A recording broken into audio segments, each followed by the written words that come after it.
મોદી સાહેબ એવું કહેલા કે તમારા અચ્છા દિવસો લાવીશું અમે, બહુ સારા દિવસો આવશે. અમે તો એવું વિચારતેલા કે બહુ સારા દિવસો આવશે મોદી આવ્યા તો, પણ એટલા ખરાબ દિવસો આવી જ ગયા અમારા તો.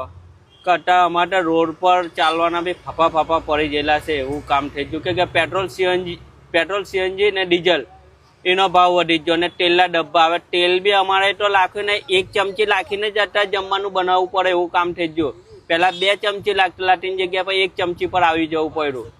એટલે હવે તો પહેલાં અમે તેલનો ડબ્બો લાવતા હતા, તેલની ડબ્બી લાવતા હતા. હવે દુકાને જઈને 500 ગ્રામ 250 ગ્રામ લાવીને જમવાનું બનાવવું પડે એવી પરિસ્થિતિ આવી ગયેલી છે અમારી. કે પેટ્રોલ સીએનજીના ભાવ જ એટલા બધા વધવા પામ્યા. સીએનજી તો આપણા અહીં ગુજરાતમાં જ બને છે. તો એક જ વિનંતી છે કે સીએનજીનો ભાવ ઓછો કરો. અમે તમારા ગુજરાતીઓ જ છે, અમે તમારા બાળકો જ છે અમે લોકો, એવું સમજીને એ કરો. કેમ કે તમે તો એવું કહેતા કે તમારા બહુ સારા દિવસ આવશે, અચ્છે દિન આएंगे. તો અચ્છે દિન વાપસ પાછા લાવી દો અમારા માટે.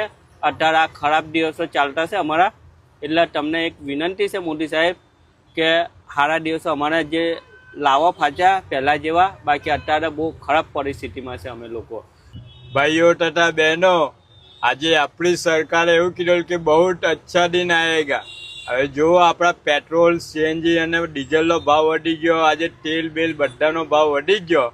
અમને તે એવી હાલત લાવી દીધી કે કોંગ્રેસના રાજમાં તો આટલું બધું તો અમને દુઃખ નહીં પડ્યું, પણ ભાજપ સરકારે જો એવી હાલતમાં લાવી દીધા કે રોડ પર ચાલવાના બી ફાફા પડી ગયા અમને.